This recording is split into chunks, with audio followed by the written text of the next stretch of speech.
Thank you, everybody, for joining us for today's live broadcast. Today, during this webinar, we'll be discussing the thermal extraction GCMS technique, pyrolysis, and the method map for material characterization and its use in analyzing hydrocarbons and shale rock. I am Lauren Armstrong, Marketing Director for Quantum Analytics, and I'll be your moderator for today's event. A really quick note about Quantum Analytics. We are a value-added turnkey solutions provider offering an array of customized instrument financing solutions combined with technical services, installation, training, and product support. Today's webinar will feature two presenters from Frontier Laboratories. Frontier Labs specializes in the manufacture of pyrolysis, thermal desorption, and evolved gas analysis products. Our first speaker is Regine Belgana. Regine, is the Technical Marketing Director for Frontier Laboratories. As an analytical chemist, Regine worked with various analytical instruments such as pyrolysis, GCMS, TGA, FTIR, and X-rays for material characterization, polymer identification, and contamination analysis. Our second presenter is Dr. Terry Ramus. Terry is an application scientist for Frontier Labs with over 35 years of experience in a wide variety of companies and markets with an emphasis on analytical chemistry. As a registered guest, you will be receiving a link to this recorded webinar in your email when it becomes available. This webinar, including Q&A, will last around 45 minutes. Type your questions at any time in the text box in the question module that you see at the right side of the screen. All right, well, this ends our introduction. So without further delay, I present to you Regine Belgana. All righty, thank you so much, Lauren. So here's an agenda for today. We're going to talk about who we are first, and then we'll cover fundamentals of pyrolysis. Then we go more into details of the multi-mode pyrolyzer, its operational mode, and then we'll talk about sample preparation and system configuration. And once we get a good understanding of the theory and the pyrolysis GCMS technique, then we'll have an application note for the source rock. So let's just start with a brief history of Frontier Laboratories. Frontier Lab was founded in 1991 by Dr. Chusan. Chusan, with the support of polymer scientists at Nagoya University in Japan, developed a pyrolyzer based on a vertical microfurnace design. And we will discuss the characteristic and future of microfurnace design in a few minutes. We are a global manufacturer, and our main products are a series of pyrolyzers, such as the multi-shot pyrolyzer, the single-shot pyrolyzer. We also offer a rapid screening reactors for catalyst analysis and a line of ultra-alloy stainless steel columns. As you could see from the map, we have different locations, and our North American Technology Center is located in Antioch, California. So let's jump into fundamentals of pyrolysis. What is pyrolysis? Pyrolysis is a thermochemical decomposition of organic compounds at elevated temperature without the participation of oxygen. This technique uses an inert gas such as helium. So using this technique, a sufficient amount of heat breaks down the organic bonds of the complex mixture into smaller and more stable molecules called the pyrolate. Then these pyrolytes form, and their relative intensities provide insight into the nature of the original composition. I like to point out that it's very important to apply the sufficient amount of heat and identify the appropriate temperature for programming the pyrolyzer furnace. So as we go more into details, you'll find out how to identify that sufficient amount of heat so you're not really overheating or underheating your samples. So now let's discuss how we can expand the material characterization capabilities using pyrolysis GCMS. As shown here, you can see that substances at ambient temperature can exist as gas, liquid, or solid, mostly depending on their molecular weight. So compounds that are soluble in solvents can be analyzed by GC, GCMS, LC, or LCMS. As you could see, about 30% of them can be analyzed by GC, and about 85% can be analyzed by LC, of course, depending on a proper solvent. They are insoluble material, as you could see that they cannot be analyzed using LC, LCMS, GC, or GCMS technique. But these insoluble components can be analyzed using pyrolysis GCMS, And that's really where PYGC or PYGCMS comes in place and expand the capability of your GCMS, because now the entire range of organic compounds, from gases to solids, even the solids that are not dissolvable in any solvent, can be analyzed using pyrolysis GCMS.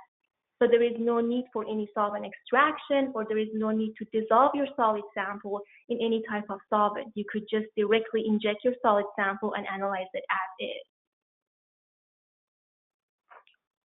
So as we mentioned, pyrolysis is typically done in a presence of an inert gas such as helium. So let's consider C4H then shown here. In this case, if we apply heat to butane in a presence of oxygen, which is if we are performing combustion, then the butane breaks down to CO2 and H2O. However, when we apply heat in a presence of an inert gas, such as helium, as shown here, the organic bonds start to break down and they form a smaller fragmentation that now can provide us with very useful information. So in the case of polymers, such as polyethylene shown at the bottom of this slide, as you could see, when we apply heat in a presence of an inert gas such as helium, the polymer breaks down to a smaller and more stable fragmentation. Then using your F-search library and your MS library, these fragmentation can be identified to the corresponding polymers or oligomers. Again, it's important to apply sufficient amount of heat, so you're not overheating or underheating your sample. In case if you overheat your sample, for example, then you might end up with a lot more fragmentation that makes the identification much more harder.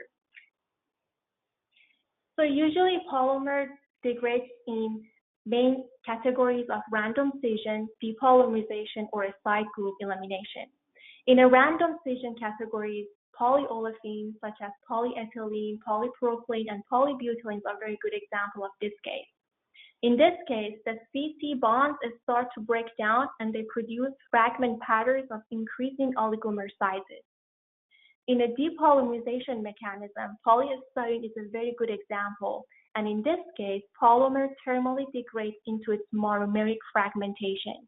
So you'll see a styrene monomer, dimer, and a trimer. In a side group elimination, PVC, polyvinyl chloride, is a very good example of this classification.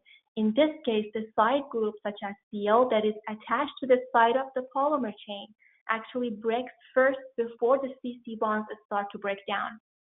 So the Cl removes the hydrogen from the polymer chain.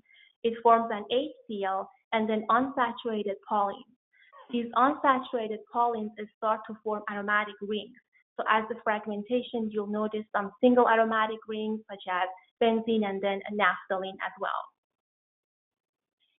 So we talked about how polymers can break down into fragmentation. Now let's discuss how we can analyze this fragmentation. As you could see here, F-search is a search engine that is usually used with a conjunction with your MS library. It has 4 unique libraries for identifying additives, volatiles, any lighter components, as well as oligomers, heavier and polymeric components. F-search also allows you to create your own user library. So you could perform contamination analysis, comparison, or any failure analysis.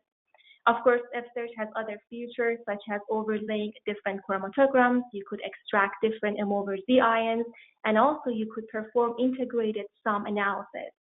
In this case, the F-search engine can actually integrate the entire chromatogram for you, make an average mass spectrum, and identify the corresponding polymer. So this is a book that is used along with your F-search and MS library as a standard. This book has pyrograms, EGA thermograms, MS data of major pyrolytes of many polymers.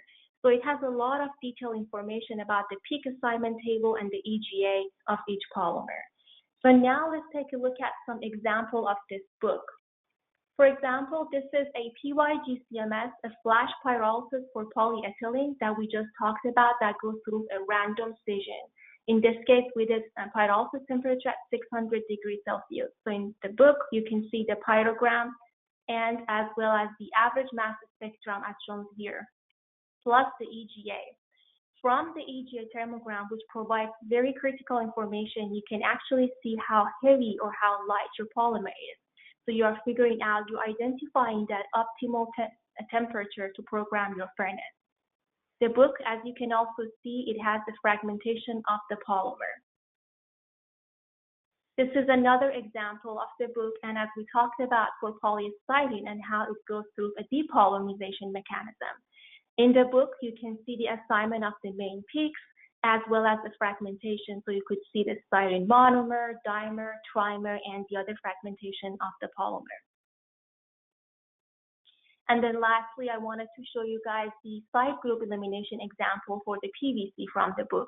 Again, the book has all the EGA and more detail. This is just a screenshot of the book that shows the pyrogram and the assignment of the main peaks. And in this case, you could see how the HCl peak is created and how these polyethylene, as we talked about this, start forming aromatic rings. So you could see these aromatic rings as the fragmentation of your polymer. Okay, now we have a good understanding of how polymers might break down, of course, depending on a mixture. Now let's talk about the multi-mode pyrolyzer and how it works. As the name says, using the multi-mode pyrolyzer, multiple analyses can be performed on a single sample. This is one of the advantages of our pyrolyzer, where the furnace can be used for other analytical techniques in addition to the flash pyrolysis. So using the multi-mode pyrolyzer, you could do both thermal desorption and pyrolysis to identify all those volatiles, additives, lighter components, as well as oligomers and heavier compounds. So you could see on a sample, you could perform evolved gas analysis, thermal desorption, flash pyrolysis, reactive pyrolysis, and also hard cutting. So now let's discuss how would you start. Now, how would you apply all these stuff to your sample? So we developed a series of techniques that allows you and guides you to how to use this technique from the pyrolyzer. You always start with EGA. We call it evolved gas analysis. The EGA is then determine the next step and guides you what to do next. So it will show you, for example, if thermal desorption only a step is needed for a single volatile component, or if you need to do one thermal desorption and then followed by a flash pyrolysis, or if you need to do a hard cutting. Also, as I mentioned, EGA shows the optimal temperature that is needed for flash pyrolysis as well. So as we said, we always start with EGA. EGA is the first step, and to perform the EGA, as you could see here at the bottom, the system configuration, you use a short and deactivated tube that is used to connect the injection port to the MS. In EGA, the sample is dropped into the furnace, which is at a relatively low temperature. It could be as low as 40 to 60 C. In this case, you're seeing that we program it from 100 C. And then the furnace is programmed to a much higher temperature. It could go up to 600 to 800. In this specific case, we are doing 720 degrees per minute. So compounds start evolving from the sample as the temperature increases. And then you obtain a TGA thermogram as shown here, with the x-axis corresponds to your furnace temperature and the elution time, and then the y-axis is your intensity and the concentration. So the answer to the question of what is the appropriate temperature when programming your furnace is from your EGA. So by looking at this EGA, it gives you a clear understanding and a clear picture of a thermal profile of your sample. You could see a small peak that is coming from 100 to 250 or 300, and most likely this peak corresponds to more volatiles and additive components. And then you have a more intense peak around 600 C that is more corresponding to the polymeric component. So really EGA will give you a clear picture of the sample. I also like to point out that, as I mentioned, using F-Search that does have the EGA library, sometimes when you use F-Search to identify your EGA, you get your answer. So you really do not need to go to the next step. In cases that you want to analyze your sample in more detail, then you could use your EGA thermogram and then perform any of these techniques listed here or a combination of them. For example, you could perform a thermal desorption.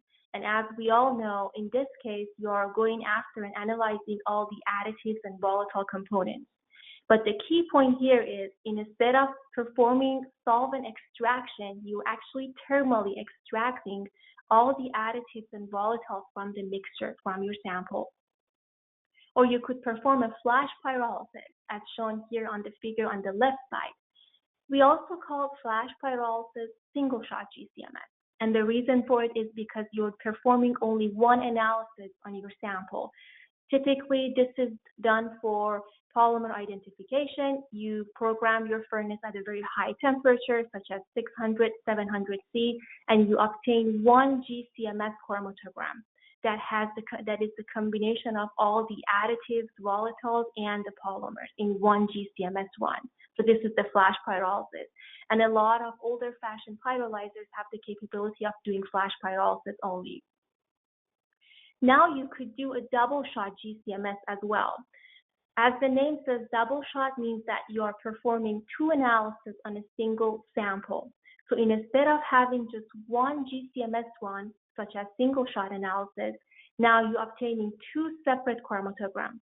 So first, you thermally extract all the additives and volatiles from the mixture. You obtain a thermal desorption chromatogram from your GCMS. And then the second shot, or the second analysis, when you heat up your furnace at much higher temperature to break down those polymeric components, then you obtain the second chromatogram for your polymers. We will talk about hard cutting in a few minutes as shown on the right side, but just a brief overview of the hard cutting. This is where you slice your EGA thermogram into a smaller temperature zone. So for example, if you have a mixture of additives, if you have more than one or two additives, you could see from here that you can obtain even more detailed information for your additives. So you could have separate GCMS run. So you obtain separate GCMS chromatogram to identify these additives. Also, same thing for polymers. If you have copolymerization or cross-polymerization, you can again slice your EGA thermogram into smaller thermal zones and obtain separate chromatogram for each one. So now let's take a look at each technique as we just talked about. This is just an overview of the flash pyrolysis. Again, that is called single shot analysis. So the first step we did, as we mentioned, we ran EGA using an EGA tube. Now from the EGA, I can see that the appropriate temperature to program my furnace is around 600 C. So if you didn't have EGA thermogram, you didn't really know how heavy or how light your polymer additives might be. So you might have overheat or underheat your sample. But in this case, I can see 600 C is the optimal temperature. Then in order to obtain your pyrogram, you have to change your EGA tube to a separation column. This is the system configuration on the left-hand side. You do that using an accessory named vent-free GCMS adapter. Some of you guys with GCMS background might know about this accessory. This is something that allows you to switch the column without venting your MS and waiting for it to be pumped down. So it's very quick and very efficient. You could just switch the EGA tube to separation column and the other way around. So we switch the column, we program the furnace at 600 degrees Celsius, and you obtain a pyrogram here shown at the bottom. That is again one chromatogram and its combination of additives and polymers. And imagine if you have a mixture in your sample, if you have a mix of additives, oligomers, and polymers, it makes it a little bit hard to identify that. So in order to solve that challenge, you can always use a double shot technique, or in other words, it's like a thermal extraction of your additives from the polymer. So as we mentioned, again, we always start with your EGA MS. In this specific case, we program the furnace from 100 C to 700 C, 20 degrees per minute. Notice the EGA tube and the vent-free GCMS adapter. We are keeping the GC oven isothermal, and then we obtain an EGA thermogram. And as shown here, the thermogram, the x-axis is your temperature, and then the y-axis is your intensity and concentration. So now you could use your F-search to identify the peaks in your EGA, or you could go to the next step, which is analyzing your sample in more detailed orientation. So in this case, you'll switch the EGA tube to a separation column, and then you start programming your GC oven. So to identify the first peak from your EGA that is coming from 100 to 300, you actually will program your furnace from 100 to 300 20 degrees per minute, for example, and you obtain the first thermal chromatogram as shown here. And then to identify the second peak, you'll program your furnace at 600 degrees Celsius and you obtain a pyrogram. So we call this a double shot because you are performing two analyses on single sample. First, you thermally extract all the additives, all the volatiles, and then you analyze the polymeric components. So now let's talk about hard cutting. As I mentioned, hard cutting is thermal slicing of the EGA-MS. So in this case, on the top right side here, on this box, you can see an EGA. This EGA was performed from 40 C all the way to 700 C, 20 degrees per minute. And as you could see, this is a little bit more complex EGA as shown in the last slide. Last slide, we only see two peaks, but this one seems like the sample is a mixture of the stuff, so it has a lot of additives and polymers. So what hard cutting allows you to do now is to slice each peak, each zone, for example, zone A, B, C, D, and E, into separate chromatographic runs. So on the left side, you could see that we can program the pyrolyzer furnace for zone A going from 40 to 120. So you obtain a separate chromatogram. And then you do the same thing for zone B, C, D, and E. And you use your F-Search and MS library to identify all the peaks.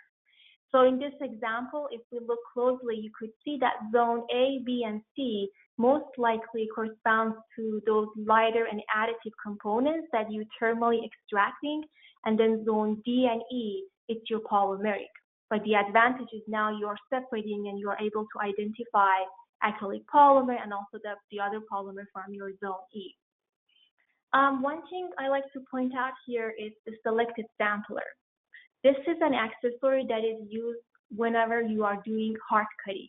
This accessory allows you to actually selectively pick and choose which zone from your EGA you want to send to your GC column. For example, imagine you do not want to obtain GCMS chromatogram for zone C. For some reason, you're not interested to obtain and analyze zone C. Then if you do sampling off using your selective sampler, you will not obtain zone C. Cases like this, some of the scientists, they know about the composition or they want to save some time, so they could use sampling on and sampling off using the selective sampler for the hard cutting technique.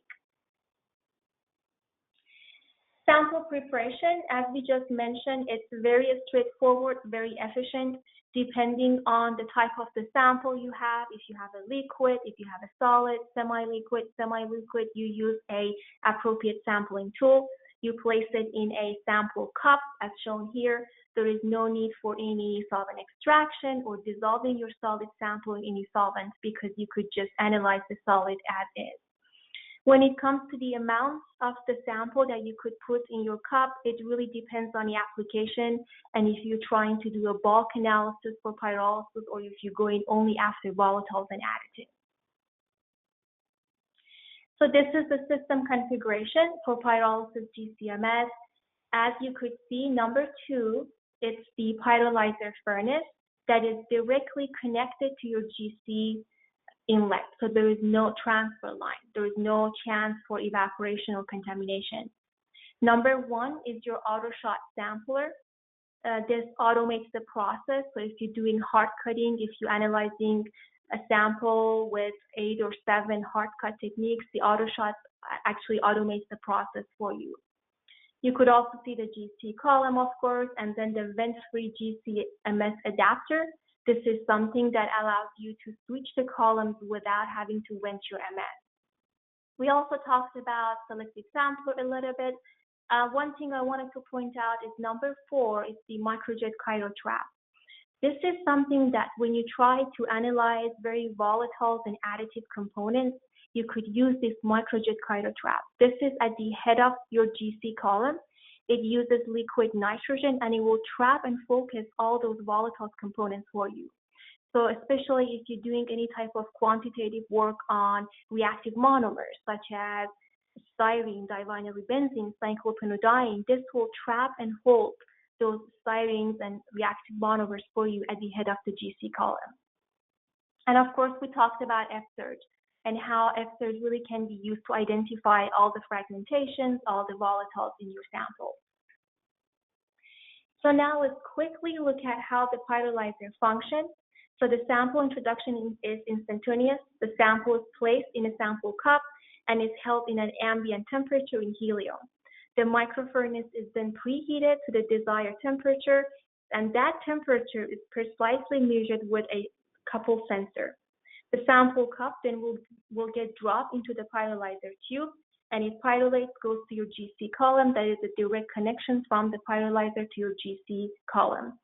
So in this case, one thing I like to point out is you are performing a continuous mode pyrolysis, where you actually keeping your sample in an ambient temperature. So your sample does not get exposed to any heat prior to the analysis. Versus in an older fashioned pyrolyzer, when you have a pulse mode pyrolysis, the sample actually get exposed to some heat prior to analysis, so you're losing some of those lighter components. The last two slides, very quickly going over the auto shot and selected sampler. As we talked about, the auto shot sampler, it goes on top of your pyrolyzer. It has 48 spots for your sample, add efficiencies, and automates the process. Selected sampler is used for your hard cutting, so any temperature zone can be hard cut from your GCMS. And then quickly about microjet cryotrap, as I just talked about, as you could see as the head of your GC column uses a liquid nitrogen to trap and focus all those volatile components. And the temperature goes down to -196 degrees Celsius. And the vent-free adapter, which allows you to switch the columns without having to vent your MS and waiting for it to be pumped down. So hopefully you guys get a good understanding of pyrolysis GCMS technique. I am done with my slides, and I'm going to hand it over to Terry for the application. Thank you. Okay, thank you, Rojeen. Hopefully everyone can now see my portion of the presentation. It should say using PyGCMS for the comprehensive evaluation of source rock. And so what I'm going to do at this point is take the background that Rojeen has presented on the instrumentation, how the different components of the system work, what happens mechanistically inside the system, and now apply that to geochemistry or to source rock related to petroleum. So of course, there's more information on these slides that I'm going to necessarily read, so at a later time, of course, people can go back and get even more background detail. But hydrocarbons are still the main source for energy in the world. And of course, hydrocarbons are used for many other things, such as chemical manufacturing, polymers, and all sorts of uses. And hydrocarbons come mainly from the earth through petroleum. And so in order to find new sources of petroleum, which could include gas or oil, we need to have ways to evaluate what we call source rock. And so source rock would be a core sample from somewhere in the earth. It could be from under the ocean. It could be on land. And that source rock then needs to be evaluated for its potential. And in current times, gas and oil has moved to what are called tight formations. And in these sorts of formations, the presence of the oil and gas is not as obvious as it would have been in the past. It doesn't necessarily free flow. And so in these tight formations, techniques have to be used to free up the oil and the gas. But still, the source rock needs to be evaluated. There are different ways of doing this, and I'm going to show you some of those. One would be to look at biomarkers. And a geochemist who's trained in this area, there are many biomarkers. I'm only going to show a few today.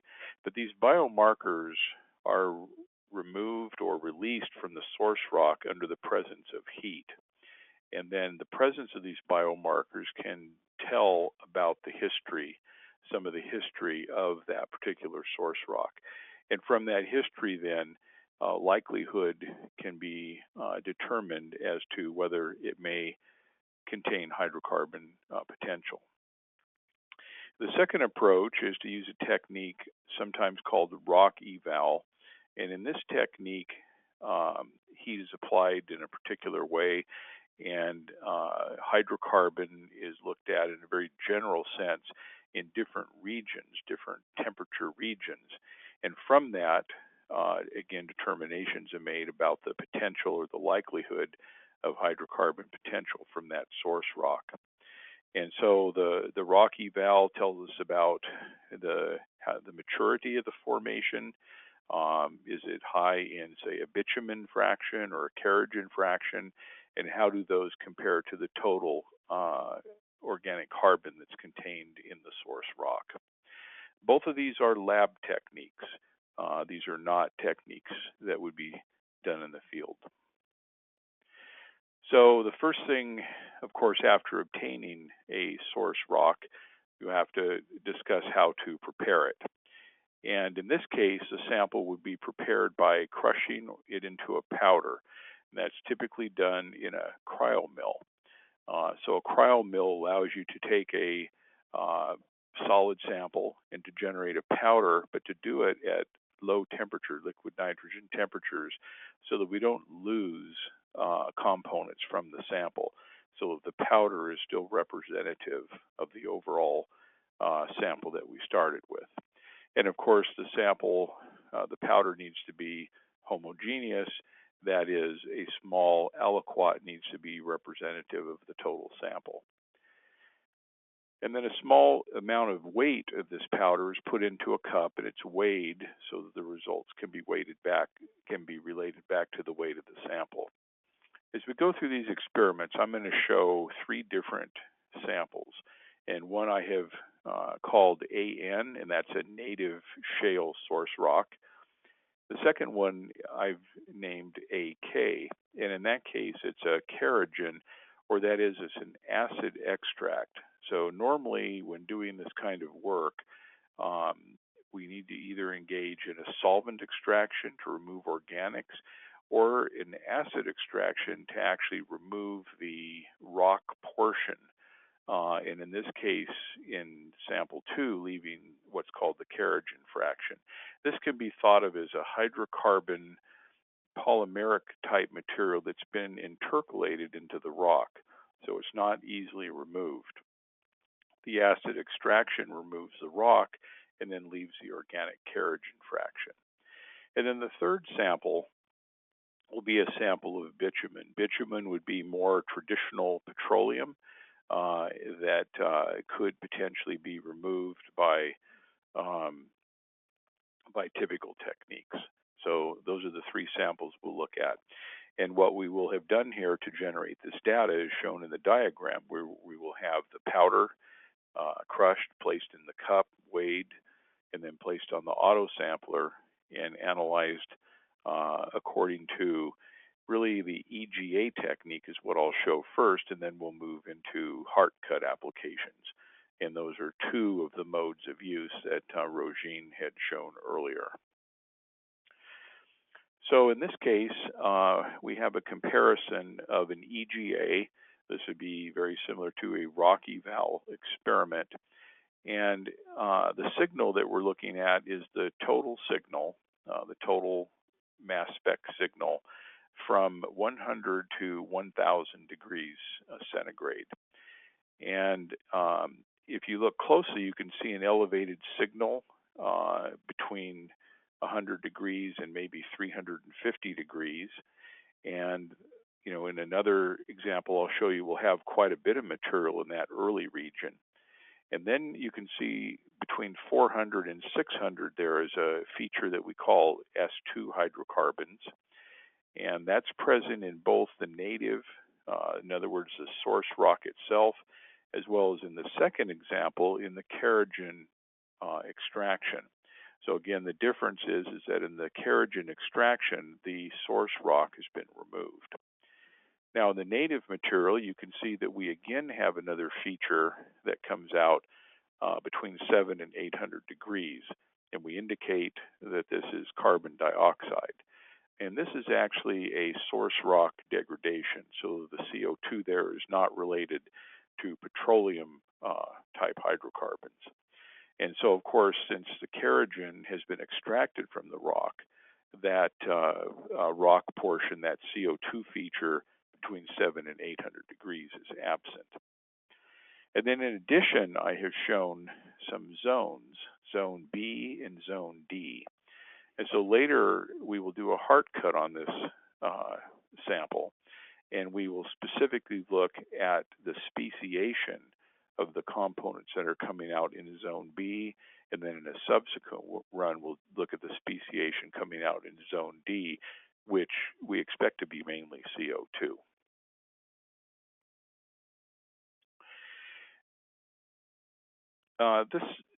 This sample here is quite a bit different. It's a bitumen sample. And you can see that as we apply the same temperature program, that we have a lot more material that's present in the pre-400 or pre-350 degrees C region. And that's oftentimes referred to as the S1 region. So these hydrocarbons would be bitumen, or we can call them free hydrocarbons, that under the application of temperature can flow and be removed, mostly in a thermal desorption mode. Sometimes they're large enough that there would be some bond breakage associated with it. When we get above 400 degrees, though, pyrolysis is taking place, and that's because, again, we're in the S2 kerogen fraction, in which this polymeric hydrocarbon material that's intercalated in the rock would have to be removed by a pyrolysis technique. And then in this particular sample, you can see that there is no appreciable presence of a rock-related CO2 peak. Again, we have a couple of zones that we could look at here, zone B and zone E, and we actually have a zone C as well. So we can divide these zones up to see what different chemistry is happening within each of these regions. And we separate them and speciate them by GCMS. So again, the bitumen in the S1 region would be the traditional oil or tar, and the S2 region would be this kerogen fraction, which is the polymeric material intercalated in the rock. So if we take a look now at the native rock and the kerogen extraction from that native rock, we can do a comparison here. When we look at the total signal, it's dominated by the aromatic species that we see with the highest concentration. We've shown just an example of what some of those structures are. So the AN in red is the native, and you can see the sample weight was larger for that, and that's in part because it contained still the inorganic rock material. And then the AK is the kerogen extraction in green in the top chromatogram. And both of those, of course, show similar results because the organic portion is the same. And again, it's dominated by the aromatic content. So in the two chromatograms subsequent below, we separate the native from the kerogen fraction, and we look at two extracted ion chromatograms. One is the 55, represented by alkenes with some double bond character, and then 57 would be the saturated hydrocarbon. And again, as expected, you can see the similarity between these two. But what we're trying to demonstrate here is that instead of getting a large hump for the S1, or in this case this would be the S2, instead of getting a single hump representing the total amount of hydrocarbon material, in this case we have taken that zone and we have cryotrapped it, and we have done a GCMS separation so we can now speciate. And what we're really looking for here, you can see that we've indicated the location of the phytane and the pristane. These are two examples of many biomarkers that could be used and looked at to help understand the source material and the potential for this particular source rock. And you can see that from our evaluation here, we can see that the aromatic compounds are a little bit larger in the original native material. You can see that the molecular weight is a little higher overall in the native material. And then, of course, the CO2 fraction would be higher because that rock portion has been removed from the kerogen extract. If we expand the last two chromatograms that looked at the 55 and the 57 ions, we can just get a little closer look at the pristane and the phytane biomarker peaks.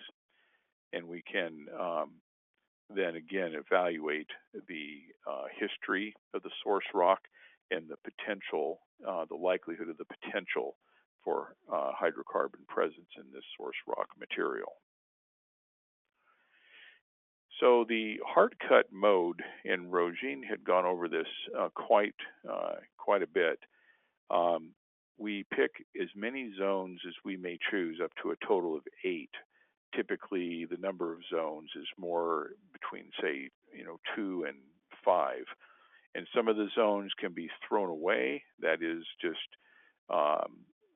sent through the split vent, and others can be sent onto the cryotrap for GCMS. So in this case, we're going to take zone B and zone D. And zone D, remember, represented that potential CO2 peak, and zone D represented the S2, or the kerogen fraction.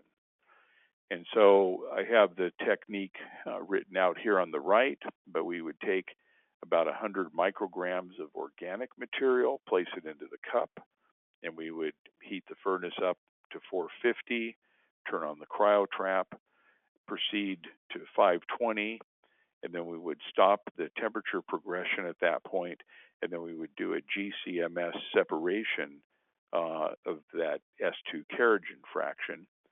And then subsequent to that run, we would reset the GCMS and then do another GCMS run in the 700 to 760 range. So we would end up with 2 chromatograms, in this case from this one sample, using the heart cut technique. So here we have those results, again, for the native material as well as for the kerogen extract. And again, as expected, you can see that the first run in the kerogen region look very similar. And as a matter of fact, you can see they were very similar to the previous single shot technique. And now, of course, we've separated out the heart cut zone D, in which we have the source rock degradation to CO2. We see those in both of those fractions. The CO2 that's present in the kerogen fraction is mainly just background that has been collected from the GCMS system in that particular run.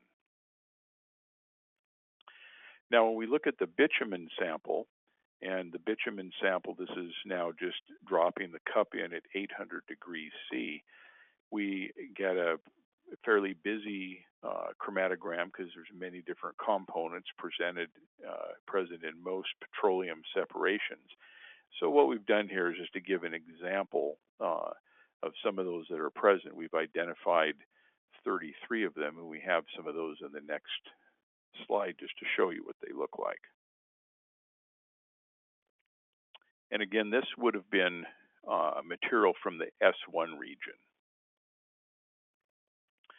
So you can see the kinds of components that we have shown. Just there's many more species than this, but there's a lot of aromatic species, some containing sulfur, and depending on how much time and effort people wanted to spend doing complete separations and detection. So now on to the real purpose of this, and that's the biomarker. Determination. And so biomarkers are present typically at lower concentrations than all these other components that we've looked at. All of the alkanes, alkenes, and aromatics that we've been looking at are going to be in much larger concentrations typically. So what we need to do is we need to use a specific mass to charge ratio on the mass spec to pull out and allow us to see that biomarker within all of the other material that's eluting on the GCMS. And then this will allow us to characterize the likelihood of that source rock for hydrocarbon potential. So using biomarkers, we can determine the relative amount of oil versus possible gas-prone matter in the rock, determine some things about the potential age of the source rock and the environment of the deposition, what was the environment like at the time of deposition, and then that leads us to understanding the maturity of the source rock and therefore the likelihood for producing hydrocarbons. So in this chromatogram, what we've done is we've just looked at mass 57. And mass 57 allows us to pull out N-alkanes and isoprenoids. And these allow us to then evaluate some aspects of the source rock. For example, the anoxic depositional environment. And then if we go to mass 191, we can look at the terpenes, and that includes, in this case, both tricyclic and pentacyclic terpenes. And again, these allow us to evaluate other aspects of the source rock. And in this case, this would have potentially come from the bottom of an ancient lake in which we had sedimentary material being drawn into the lake over a period of time by streams and by the flow of water. And then if we go to mass to charge ratio 217, this would be pregnanes and distearanes and steranes. And these would aid in identification of a carbonate-related deposit, and that might be associated with a seabed, someplace where you had calcium, maybe where you had reef-related materials. Of course, these are all would come from ancient formations. So in summary, when looking at this kind of sample, you can do solvent extraction, acid extraction, or in this case, thermal desorption. And thermal desorption has a lot of advantages in terms of the speed, the cost, and the accuracy.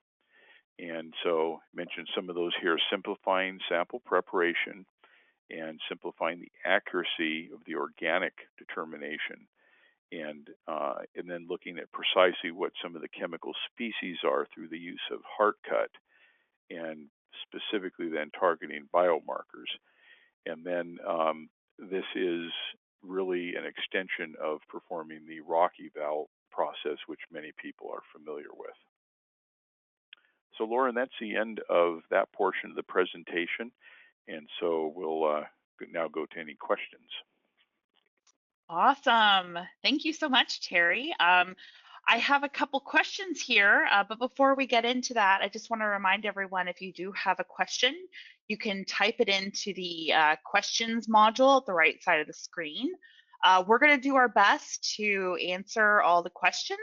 And if there is a chance that we're not able to get to it, or we want a little bit more time to think about it before we give you an answer, we will let you know, and we have a record of all the questions that are asked. We'll be contacting you after the webinar. All right, let's dive right in. So the first question I have is, why choose to do flash pyrolysis over double shot? Are there materials that do better in one technique over the other, or specific application spaces where it matters more? Regine, how about you take that one? Okay, that's actually a very good question. So as I mentioned, flash pyrolysis or single shot is a fundamental technique for polymer analysis. So in this case, you actually program your furnace at very high temperature, say like 600 or 650, of course, depending on your EGA thermogram. Then you obtain just one GCMS chromatogram run that is combination of everything. So you're breaking down your polymeric components. If you know that you're thinking after your EGA, majority of your sample is polymer, then this is a good technique. However, if you see some additives and volatile components from your EGA, then that's where a double shot or hard cutting comes in place. So now in this case, you want to do like a thermal separation or thermal extraction of the additive from a thermal desorption. So instead of getting everything in one chromatogram, now you're dividing it to two or maybe even more than two. It's just all based on your EGA. And I think that's, pretty much that. It just depends on your EGA thermogram and the mixture of the sample that you have. Perfect. Regine, I think this is another one that would be good for you. What are some differences between the Frontier pyrolyzer and other pyrolyzers? So Frontier pyrolyzer, as we talked a little bit, uses a vertical micro furnace design. So this furnace allows you to actually perform a continuous smooth pyrolysis. In a continuous smooth pyrolysis, you are keeping your sample, which is in a sample cup, as I mentioned, in an ambient temperature. And then you program your furnace to the set point from your EGA thermogram. Then your cup gets injected after the furnace is heated. So you're not really exposing your sample to any heat prior to the analysis.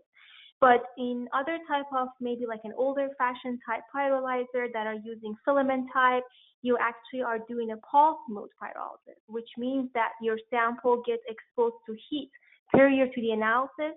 So you probably lose some of those lighter components before the actual analysis. Also, one more thing that I can think of is how you could perform multiple analyses using the Frontier pyrolyzer. So as I mentioned, it's not only a flash pyrolysis. You could do hard cutting, you could do thermal desorption, and it's a very customized, programmable furnace. Great. Our next one, are there signs to look for that tell you it's time to maintain the unit? Terry? Yes. Well, maintenance is an important thing to ask about and understand, and it's also important to know, of course, how to correctly use a system to minimize maintenance. So one factor would be how many samples have you run, what's the frequency of analysis, and it can be affected by what kind. But the most important thing that affects maintenance is running the correct amount of sample. So one way to approach maintenance is to have a periodic preventative maintenance, say done quarterly, every 3 months. Another approach, though, is if you have run too big of a sample, maybe even made a mistake in how the sample was run, it would be possible to see some material in a background run, and that would be another indication that you would need to perform maintenance. Maintenance consists of removing the quartz tube. You loosen a nut on the bottom, pull the tube out, and you either replace it or flame clean it and put it back into place with a new seal and a new needle. So that is really the extent of the maintenance. The other modules described, the cryo trap, the selective sampler, those do not need periodic maintenance. Only the 3030 furnace, and occasionally cleaning the chimney of the pyrolyzer with a long Q-tip. Awesome. Our next question is, what do users who have never done or never heard of pyrolysis usually see as the biggest challenge in this technique? Terry? I think that the biggest challenge comes in understanding how the modes of use all fit together into a logical progression. So Rogine spoke about EGA, evolved gas analysis. She spoke about flash pyrolysis. And if you just take those two as an example, understanding how the EGA provides you with the correct temperature to use for flash pyrolysis would be one example. And then to understand how the EGA allows you to separately see the thermal desorption region from your pyrolysis region, that result could then lead you to do a double shot. And in doing that, to determine which would be the correct temperatures to use for each of those two steps for the thermal desorption and the pyrolysis. So I think that is the first thing that customers encounter, is just understanding how all the modes of use fit together logically into a particular strategy of use. And then the second, of course, is interpretation and learning and using the F-Search library and learning about how the pyrolysates that we see by GCMS, how those tell us what the original polymer material most likely was. I would say those are the two biggest development areas for new users. Awesome. The next question is, what would be the typical sample preparation for extracting additives from a mixture? Regine? I can take this one. So there is no sample preparation actually if you're trying to do pyrolysis and thermal desorption. So as I mentioned, your additives and your volatiles are actually they're thermally extracted from the mixture. So you run your EGA, evolved gas analysis first, then identify the thermal zone based on your EGA, and then program your furnace. So now you're thermally extracting all those volatiles or additives components from the mixture. So instead of doing solvent extraction or sample preparation, you do not need to do that at all. Also, we show how any different type of sample can be analyzed. So if you have a solid sample that cannot be dissolved in any solvent, that's okay. You could just put a little bit of it inside your cup and inject it directly. So you could analyze solid, liquid, semi-solid, or semi-liquid sample as is into your cup. And there is no sample solvent extraction.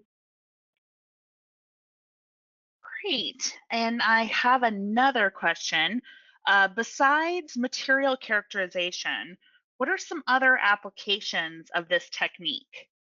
Terry? Well, material characterization, let's just say that could fall into a couple different categories. So let me mention that. It could be looking at competitive analysis, what someone else is doing.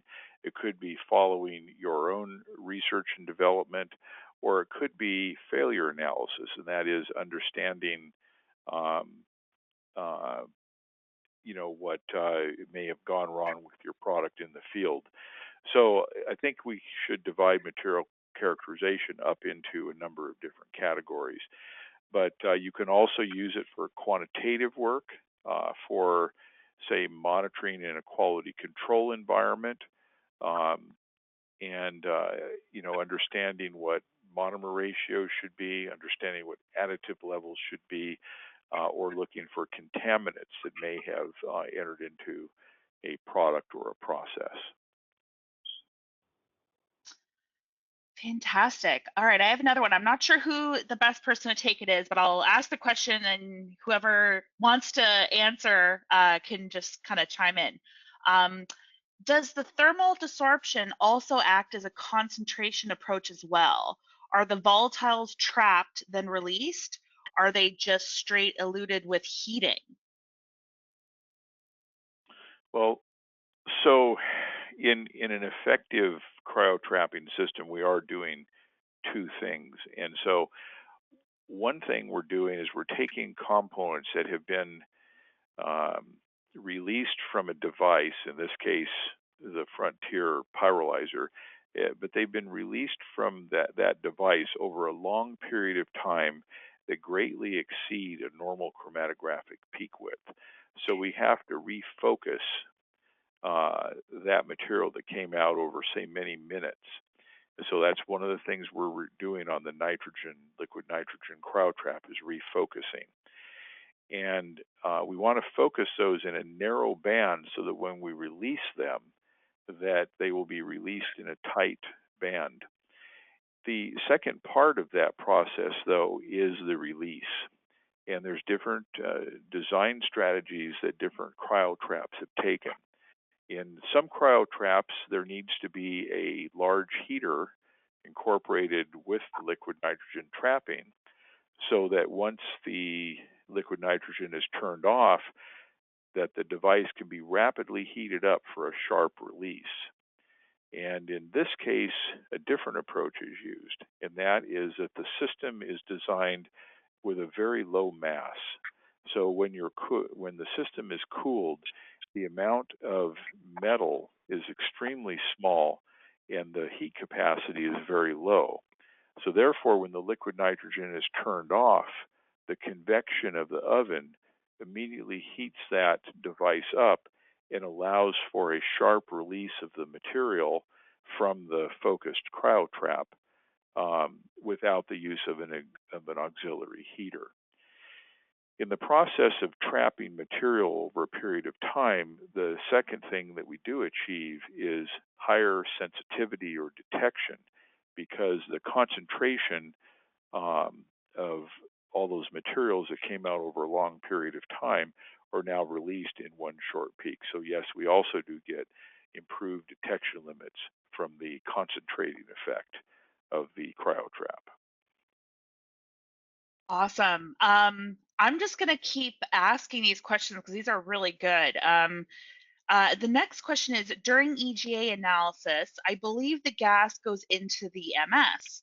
What is the impact of the high temperature EGA gases entering the MS?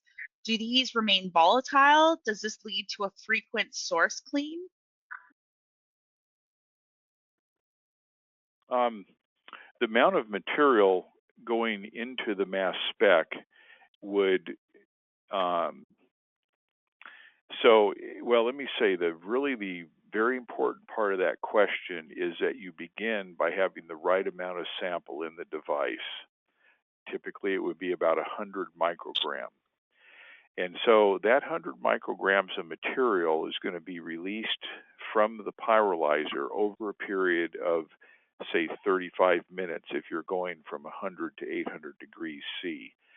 So that small amount of sample is then presented to the mass spec, extended out over that period of time. So during that time, I should also mention, of course, that the inlet split ratio is a factor there. It's probably 20 to 1 to 50 to 1. So by having the correct split ratio and the correct sample size, the amount of material that the mass spec is seeing is appropriate for that source. So typically, source cleaning is no more frequent than would be typical for routine GCMS use. In other words, this is not a dirty technique from the standpoint of the mass spectrometer. And if you compare it, for example, to direct insertion probe kinds of techniques, which can be typically very dirty, this is not like that. So it's not a dirty technique from the standpoint of the mass spec. Great. I have my next question is, can this be adapted to an existing GCMS system?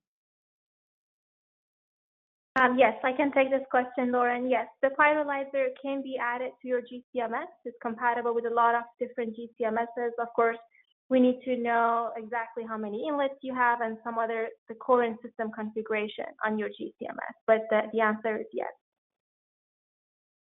Fantastic. I have my next question is, with the use of a cryomill, how much sample cleaning is too much? Is it really required if you are doing EGA? The cryomill is just a choice. And so there's other ways that we prepare samples all the time. So they typically involve mechanical techniques. So for example, a filing technique can be very useful for generating a small amount of powder for a small sample. And so filing is often used in our lab. Cutting techniques, very common. Working on a clean tile, for example, as a work surface, we can cut our sample into small pieces. Some of this depends upon the properties of the material. So if you have a property that is a sample that is very hard, it might be more amenable to a crushing kind of technique. Some samples are very rubbery and would be very difficult to file.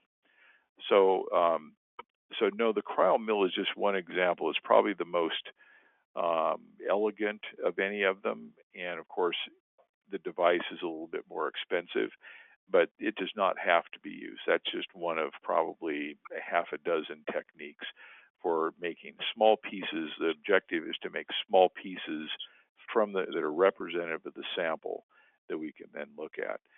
And of course, I would also mention you might have instances where you have layers, or you have coatings, or you have a surface interest. And so the use of razor blades, for example, would also be another approach, scraping across the surface. Sometimes we use delamination techniques. So there's quite a range of things that can be done depending on the part of the sample also that we want to focus on. Awesome. Another question, without a pre-column or split vent, how do you avoid column degradation due to sample overloading? Well, ideally, we won't have sample overloading. So actually, in my lab, I would say sample overloading it would be the exception, and that's done by the proper use of sample size within the system. There's no solvent in the technique, so normally in GCMS we think of the fact that we dissolve a sample in a large solvent, and of course the solvent then must be vented or allowed to flow through the column into the GCMS during, say, a filament delay. And in this case, we're just applying the sample itself. And the key is applying that with the correct amount so that we do not overload the system. The column is typically a 30-meter, 250 micron ID by 0.25 micron film thickness, really probably the most common GCMS column. And so we're not using any particular special column to deal with a large amount of sample either, because the objective is to use the sensitivity of the mass spectrometer and keep the sample size appropriate for that instrumentation. Awesome. And it looks like we have one final question. And I know, Terry, you might have kind of already danced around the answer, but we'll ask the question anyway. This instrument requires a number of additional equipment, such as a cryomill and a microanalytical balance. What additional high dollar items might be required that may be overlooked? I would say first on those two, I would say probably 10% of the customer base probably has a cryomill, so that's a choice. I would say that when it comes to a microbalance, probably more like 3/4 of the customer base has a microbalance. So the microbalance is not an absolute requirement, but if you want to get a good weight on each sample, then of course it would be a requirement. The alternative to a microbalance would be to use a 5-place analytical balance, and to use that for the purpose of making sure we get the right sample weight. Beyond those two devices, typically we have a small butane torch for cleaning cups. That's like a $25 item from Home Depot typically. And then some of the mechanical cutting and filing devices, which again are readily available at sort of normal stores, and then a clean working surface such as a tile to work on. So those are, besides the GCMS in the Frontier product, and if you need to weigh on a microbalance level, those are the high dollar items that you would need. The other gases are just typical of any sort of gas chromatography, and of course the presence of liquid nitrogen if you're doing cryotrapping. Awesome. Wow, that was a marathon webinar. I want to thank Regine and Terry for what a great presentation. And I especially want to thank all of our attendees for sticking with us. And that was such a great webinar. Big thank you for joining us today. As a reminder, as a registered guest, you'll receive an email within the next few days with a link to this recorded webinar. And of course, we encourage you to visit our resources page on lqa.com for future webinar details and to access our library of recorded on-demand sessions. So thank you again, everyone, and have a great day.